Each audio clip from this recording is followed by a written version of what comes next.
Well, welcome to Coffee with Counselors. You see, the idea behind this virtual gathering was that if you bring the coffee, I'll bring the counselors.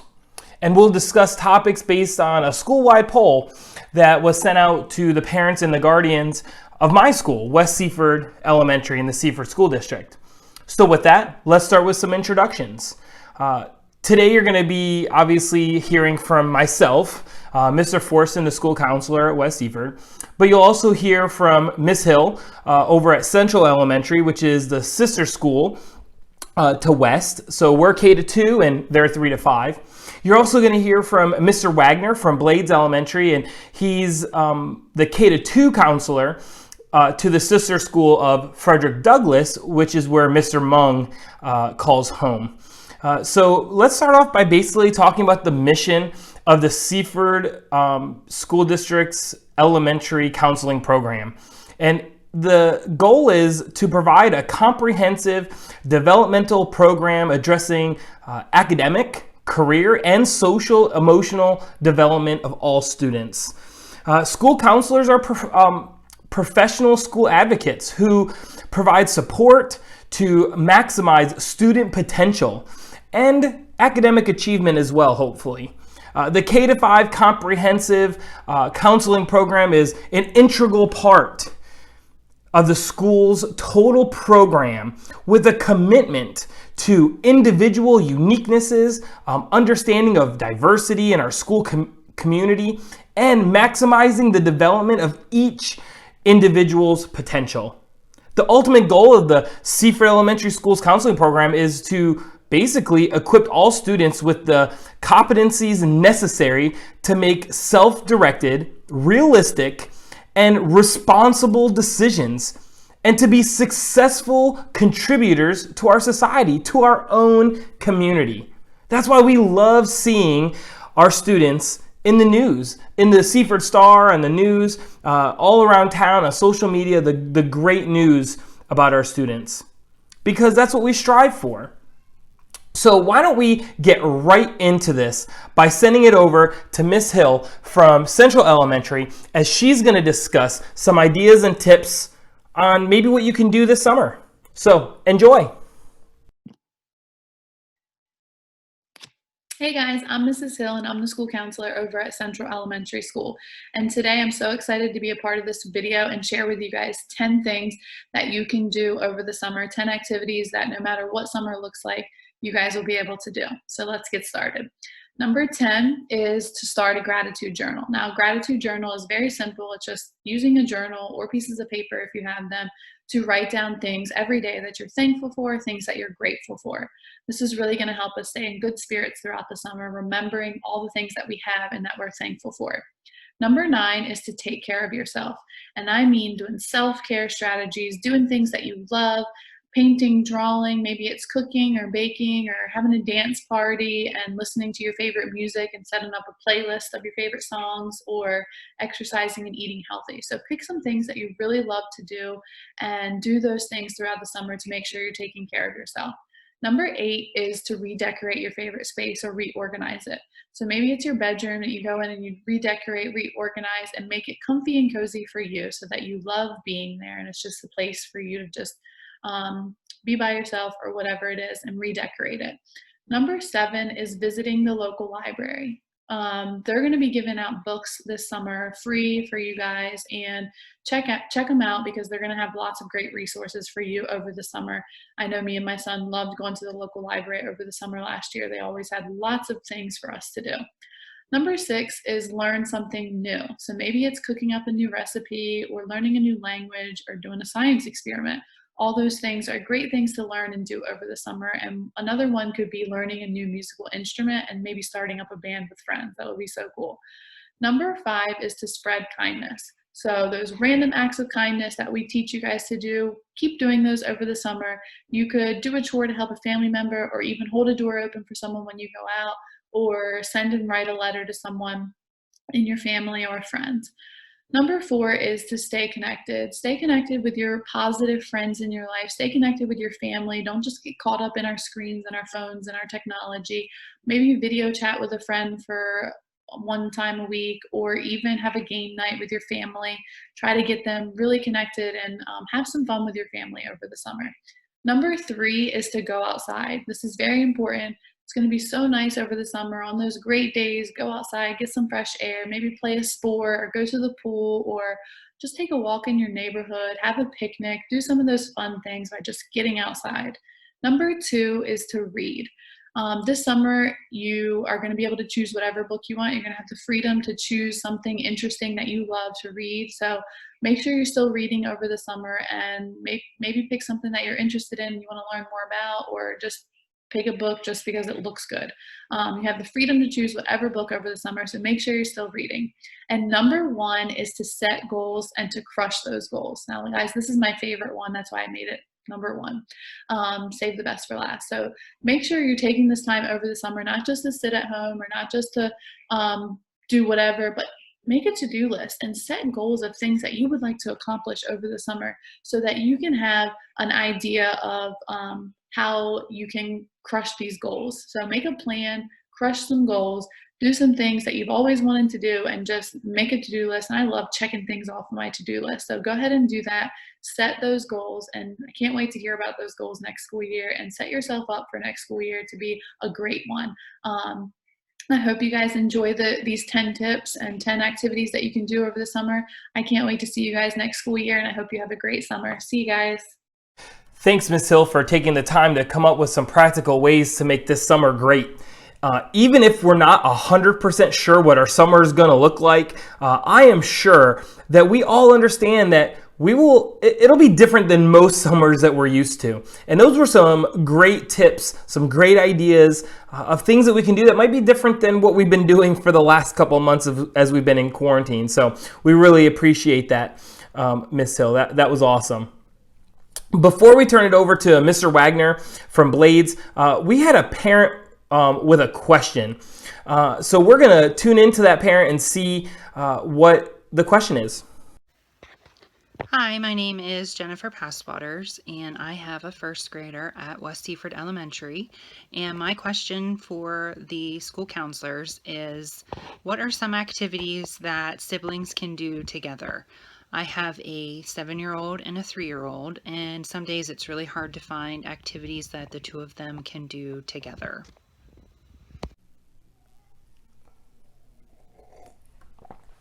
Thanks for that question, and it's a good one. I'm going to take this one because at the Forston household, we have a first grader that's 7 years old, we have a preschooler that's 4 years old, and then we have a 3-year-old. So here are a few tips that may help avoid sibling rivalry, as I would call it. And by no means do my wife and I think that we have it all together. There are days that we fail miserably as parents. And one big idea is that we like to just keep moving forward.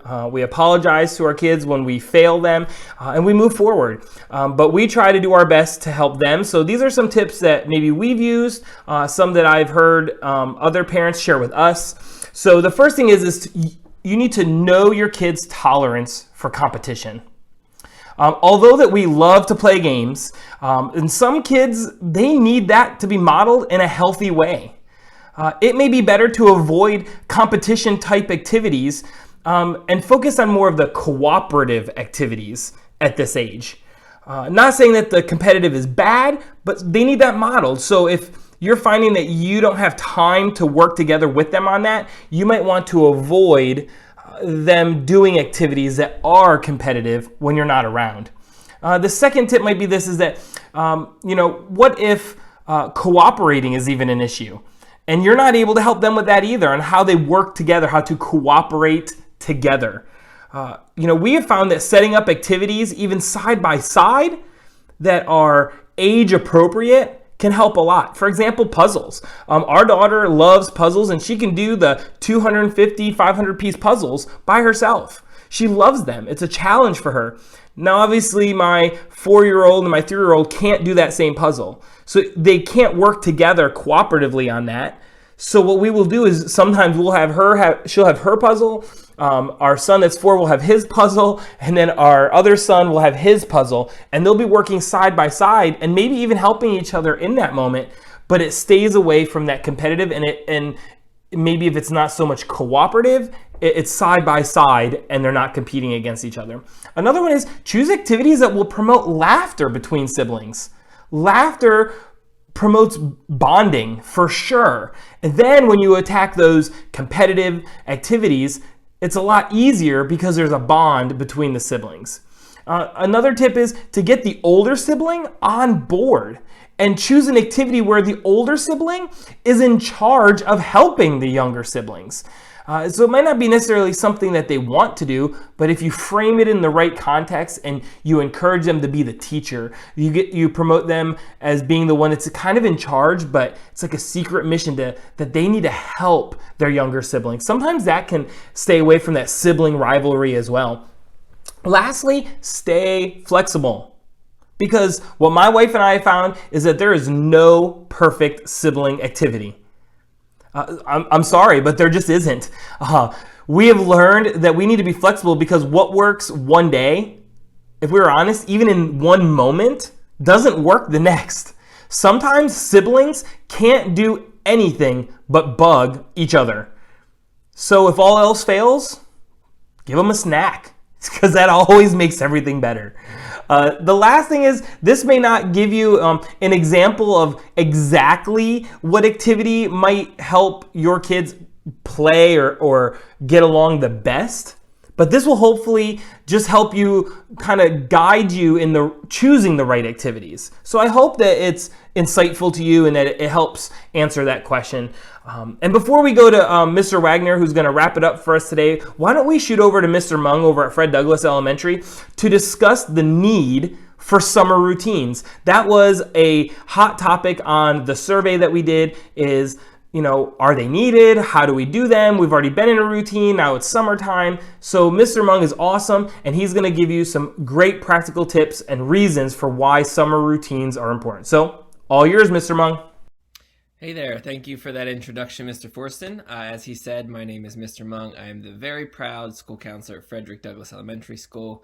And today the topic I'm going to be talking to you about is summer routines and the need for a summer routine while your student is out of school.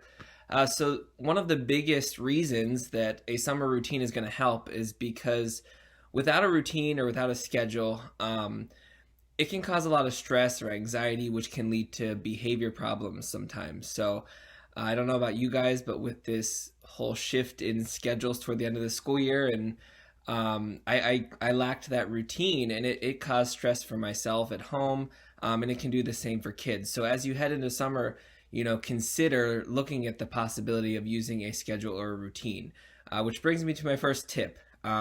Always favor a routine over a schedule. So you can have a schedule of what time everything's going to happen, but in the summer, it's important to be a little bit flexible. And instead of saying, at exactly 9 o'clock we're doing this and exactly 10 o'clock we're doing this, it's better to maybe say, first we start with breakfast, and then once breakfast is done, whether it started at 9 or 9:30, then we move on to this. It is summertime. It is a time for us to rest and rejuvenate, and so having that flexibility is my first tip. The second tip is to have a summer goals list, or as I'm going to call it, an I'm bored list. So prior to summer break starting, list a bunch of stuff that maybe you as a family or your student, your child wants to kind of accomplish before the end of the year. So that way, if they're sitting there, or the end of the summer, that way if they're sitting there bored, or they don't know what to do, or you have a free day where your schedule doesn't apply, you can go to that list and see, okay, well, what can I do from this list? It'll help get your brain going for different ideas in those times. My next tip is that you do want to include some learning opportunities. While it is a break from the learning routine, it's not a bad idea to have like 15 minutes of reading every day before bed, or 10 minutes to work on just one math problem after lunch. But those learning opportunities, no matter how small, can make a big difference. My last tip is just to participate in the organized events that exist out there, whether it's at the Boys and Girls Club, the local library, but there is a lot of free or cheap opportunities of ways you can do activities and build those into your routine as well. So I hope these tips helped. Thank you for having me here today, Mr. Forston, and we do hope as we go into summer that you guys have a great summer break.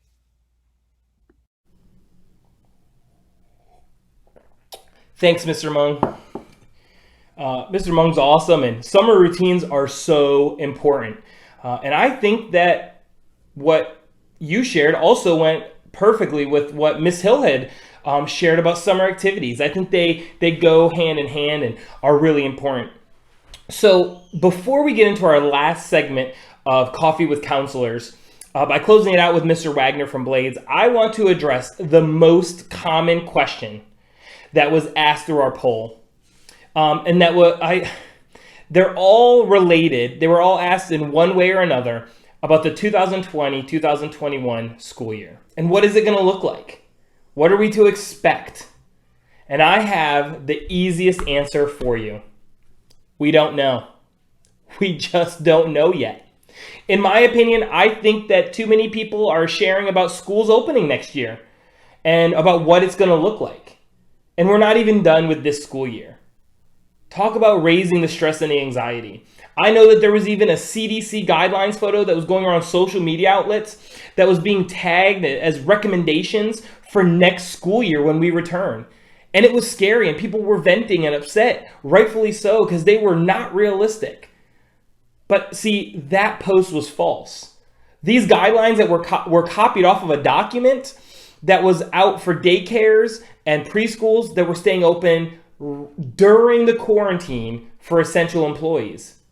And it was retyped on another photo program and put out like that was what the CDC was recommending. So please, please, please be sure to always go to the source. It is our responsibility as adults to only share facts. So when we share those things and we write on those things, we need to make sure that we're checking the source and where it's coming from. So maybe I speak for every tired virtual teacher and every exhausted homeschool parent. It is overwhelming to think about next year. Do we need to fear next school year? No. We need to focus on enjoying summertime and getting a break from the last couple months that have been very trying for many of us. Do we need to have anxiety from worrying about the things that have not even been determined about next school year? No. We need to focus on all of our successes so far. The schools in Seaford School District, the teachers have adapted faster than some multi-million-dollar corporations. And that needs to be noticed. That needs to be celebrated. And we need to celebrate our students and our families who adapted and adjusted just as quick, especially those that continue to work through the quarantine. Take the Seaford School District food trucks, for example, in the meal program. They didn't miss a beat. They provided so many meals for our community as if it had been planned the whole entire time. Our school district has been resilient and has been together on the same page through this whole pandemic. So let's take just take a break and let's take back the power from fear and anxiety and stress. Let's take it back. It's ours. Let's take it back. The power is ours. And when we know what next school year will look like, you can rest assured that we, the Seaford School District, the administrators, the teachers, and all of the staff will be working tirelessly to keep everyone up to speed and to keep the students safe. So for now, let's just focus on spreading love and positivity and grace, not fear, not worry, not anxiety. We have another question from a parent. So we're going to tune to them real quick, and we're going to see what that question is before we go to Mr. Wagner. Hi, my name is Tara. My son is in first grade, and I wanted to ask, what are some ways that I can keep him from getting frustrated easily? You see, that is a question that is asked by many parents, and we do discuss coping skills and mindfulness activities at all 4 of our elementary schools for sure. So we're going to turn it over to Mr. Wagner from Blades to answer this one. He's going to share about some practical activities to use when students are angry, frustrated, or just in a rut day. So, Mr. Wagner, it's all yours. Thank you, Mr. Forson, for that introduction. Like you said, Mr. Wagner here, school counselor from Blades Elementary School, coming to you to talk a little bit about mindfulness and helping with times during a frustration or anger regarding your child. So this could really take an immense amount of time, but I only have 2 to 3 minutes. So I'm just going to give you 3 ideas to kind of help with this.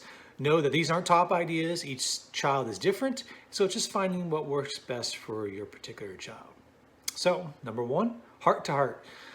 Just having a conversation with your child about the different emotions and feelings that they may be feeling, and to talk to them about it. You know, helping them understand that anger, sadness is okay, and what their differences between those are. So, number 2, heartbeat sensor. So this is basically having them just do jumping jacks for a minute, any sort of physical exercise to get their heartbeat escalated, and having them lie on the floor after that minute, put their hand on their heart, and really feeling their heartbeat and how this can be tied to a particular emotion. And then when that emotion happens, how their body feels. Number 3 is squeeze it out. So have them squeeze as hard as they can, every little part of their body, their hands, their toes, their shoulders, their chest, and then having them tie this to a particular emotion and what this feels like during that emotion. So really helping them understand that these emotions can have this effect on your body, and then helping them through that with the heart to heart and having a discussion about this. So there are so many of these tips that we can go over, but it's really finding what works best for your child. So I hope this helps. Have a great summer and look forward to seeing everyone. Thanks, Mr. Wagner. It is so important to not let our emotions control our actions. And you can also visit my school counselor YouTube page and watch week 4's remote learning lesson for a mindfulness art activity. Whether you're a West Seaford student or not, I know that it could benefit you as a strategy, a skill that you could use when you're feeling frustrated or angry as well. And when you're there, I would ask that you would also hit subscribe to that page. We're trying to get to 100 subscribers so we can have our own unique URL for our West Seaford Counselor page. So that would be great if you'd be willing to do that. Well, I hope that this time with our coffee, with your coffee and the Seaford School District elementary counselors was helpful. I hope it was insightful and gave you some practical tips and advice. So if you're interested in hearing us cover other topics, please feel free to email your student's school counselor and let us know if there's interest in that and maybe a topic that you might like to see addressed by the elementary school counselors. So with that, take care, be safe, and we look forward to seeing everybody next school year.